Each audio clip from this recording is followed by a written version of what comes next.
പറയുന്നു, എന്നാൽ കർഷകയിലിരുന്ന ദേശത്തിന് നിത്യവിരൽ നിൽക്കത്തില്ല.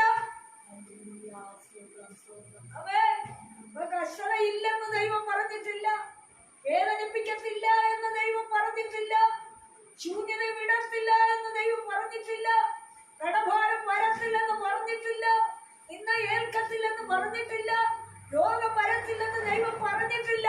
എന്നാൽ അതിന്റെ മുകളിൽ ഒരു തിമിരം കൂടി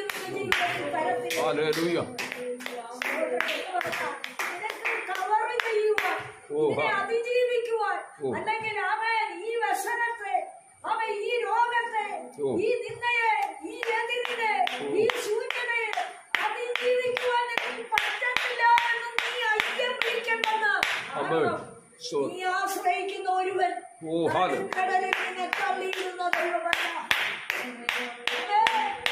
ആശ്രയിക്കുന്ന നിന്റെ ദൈവം അവൻ നിന്നെ എതിരികളുടെ കയ്യിൽ ഇട്ടുകൊടുക്കുന്ന ദൈവമല്ല. നിന്റെ ശത്രുവിന്റെ മുമ്പിൽ നിന്നെ പരാജയപ്പെടുത്തുന്ന ദൈവത്തെ അല്ല നീ സേവിക്കുന്നത്. ദൈവത്തിന്റെ വചനത്തിൽ പറയുന്നത്, ഇസ്രായേലേ കേൾക്കാം. ഇസ്രായേലാണ് ഇത് കേൾക്കേണ്ടത്. ദൈവത്തിൽ വിശ്വസിക്കുന്നവനാ കേൾക്കേണ്ടത്. പലരും പറയും, ഞങ്ങൾ വിശ്വാസികളാ, ഞങ്ങൾ പള്ളിയിൽ പോകുന്നവരാ, ഞങ്ങൾ ആശ്രയിക്കുന്നവരാ, ഞങ്ങൾ ദൈവവചനത്തിന്റെ പ്രസംഗമൊക്കെ കേൾക്കുന്നുണ്ട്.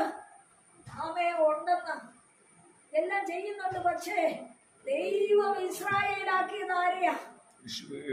തന്റെ വചനത്തെ ഭയപ്പെടുകയും തന്റെ വചനം പോലെ പ്രമാണിക്കുകയും അതിലെന്ത് വിശുദ്ധീകരണം പറഞ്ഞിട്ടുണ്ടോ അതുപോലെ ആചരിക്കുകയും അത് അനുഷ്ഠിക്കുകയും അത് ജീവിതത്തിൽ പ്രവൃത്തിയിൽ കൊണ്ടുവരികയും ചെയ്യുന്ന വ്യക്തിയാണ്